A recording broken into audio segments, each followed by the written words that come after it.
Well, I'm here to talk about Mad Max. Unfortunately, I've been sick for the last couple days, so I literally feel like I've been living out in the Mad Max times. I'm dehydrated, I feel like shit, probably got heat stroke, I'm gonna be run over by a giant spiky truck soon. So yeah, you're gonna get a review because I can't hold in my thought, but it just won't be as exciting as usual. But hey, let's talk about the movie.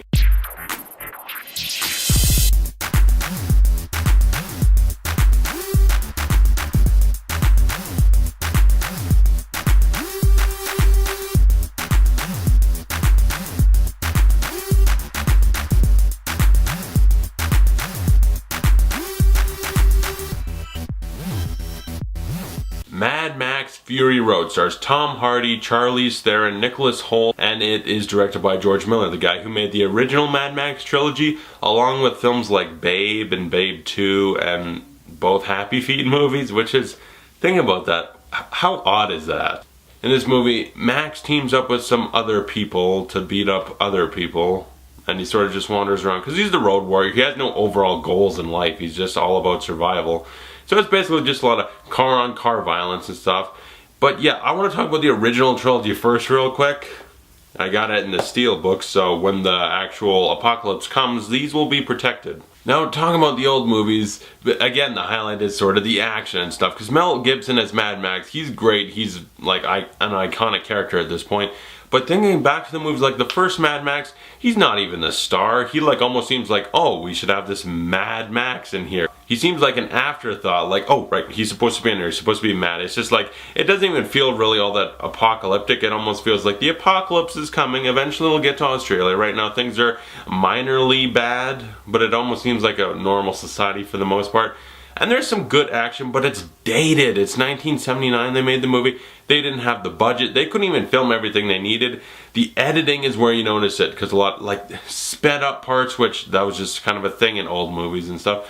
But parts were just, there's coverage missing, where like a setup shot that you would need and expect is there. So it just goes from thing to thing sometimes. It's like, what the, and there's all these fades. It feels like a poorly constructed and put together movie because of the poor budget. So while iconic, the movie's not that great. It's alright. The Road Warrior is fantastic. This is where it gets the iconic status from. Mel Gibson's great. You got Lord Humongous. Leave the fuel, I will spare your lives. He's got just a hockey mask and he's jacked out of his damn mind and a little leather Speedo. Like, that's it. And there's a red mohawk guy in leather, and he's got a little blonde boy that rides on the back with weird leather that opens up so you can see his nipples. Like, it's just weird stuff, just weird people, and that's where it feels post-apocalyptic. It's all leather and it's about juice, the fuel, and maybe some water too, because that's pretty scarce, and that's all they're fighting over. And it's got great action and everything. And then Thunderdome, Mad Max Beyond Thunderdome. It was a decent movie, you know. And this one felt like it had the highest budget to do some cool action when it could. And you know, again, you got more cool characters. Who runs Bartertown? Master Blaster runs Bartertown. Like, that guy's awesome. Tina Turner's in it. Like, it's a good movie. It's not great. It almost feels a little Return of the Jedi with Ewoks, except instead of Ewoks, it's children and stuff. It's a decent movie though. And now we got this one. I was going in not necessarily hyped because I don't have a love for these movies as much as, like, they're alright. I respect them, but I didn't have the love for them. Like, oh, a new Mad Max is gonna be amazing. But the trailers had me very interested in this movie. And boy did it deliver. This movie is amazing. Like, to sum it up in mere words would be kind of hard. Now, I'm not geeking out here. I'm gonna be as honest as I can because I really put a lot of thought into it. I didn't want to overblow and say, no, it's the best thing ever. I really thought about it. As far as action movies go, this is one of the best action movies in a long time. And I mean a long time, not just a few years, like maybe over a decade. When you look at like action films that change the genre and become an instant classic, I think this is up there with them. This is an amazing action film. It's fantastic, and as a Mad Max movie, in my opinion, it's the best one yet by far. The Road Warrior is fantastic. There's a lot of great things about it. Cool, iconic characters, some great action. But this one, as opposed to that one, what this one has is it feels like it's got a far higher budget, and so George Miller can unleash his inner chaos and everything he wants to do. He can have it as weird, chaotic, insane, just, it's beautiful madness essentially, And that's why I love this movie, because it felt like everything the Mad Max movies wanted to be. It took them 30 years, but they finally got it, and they perfectly captured it and threw it on screen for you. I'm just going to talk about the actors real quick, because they're not even the main part of the movie. Tom Hardy is Max. Fantastic, although he doesn't even say a whole lot. That's kind of the thing with the Mad Max character. He's never really the main character. He's your main dude you follow, but he's never the most interesting or important character somewhat. And here, that's kind of the same too. He's very few words he says, and most of the time you can't even hear what he's saying. He kind of just whispers everything. But he's a badass. We also got Charlize Theron in this. She's fantastic. I loved her. She was great in it.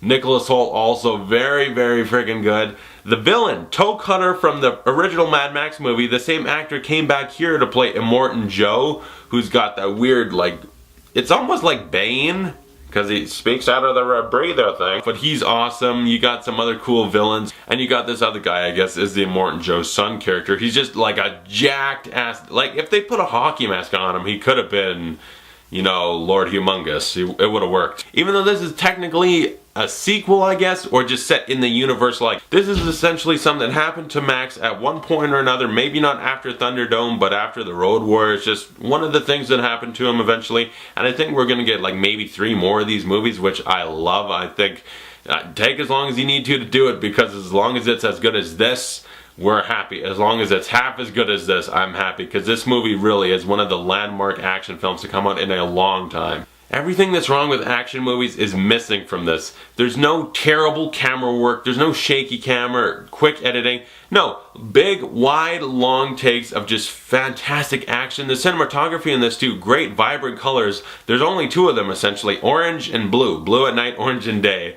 But that was actually, I thought it was a nice color palette. I don't know how big the movie's budget was, but for the stuff they do, I imagine it was pretty big. And there was also no CG. There was like 20% CG in this whole movie for a few things to help enhance the landscape.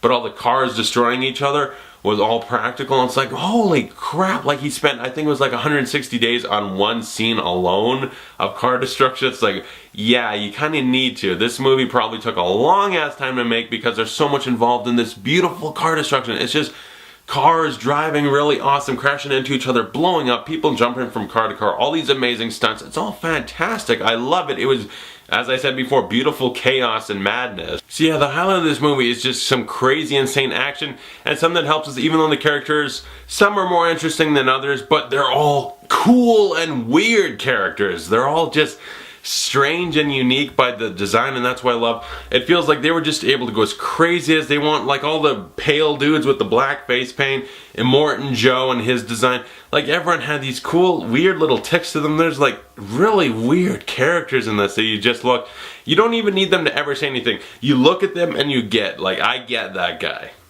Yeah. And this movie's like you sit down in a theater chair and then they suddenly shoot an adrenaline needle in your heart. Because it just starts and it doesn't stop. It is a relentless action movie. Once it starts going, it's just constant, non-stop. It's almost like one big chase, but it keeps going back and forth. There's a couple different.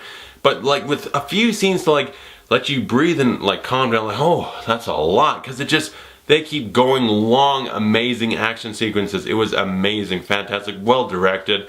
Well written, well acted. I loved every second of this movie. It's the best Mad Max movie for sure. The best action movie in a long time. This could be the best movie of the year probably. I would give Mad Max Fury Road an A+.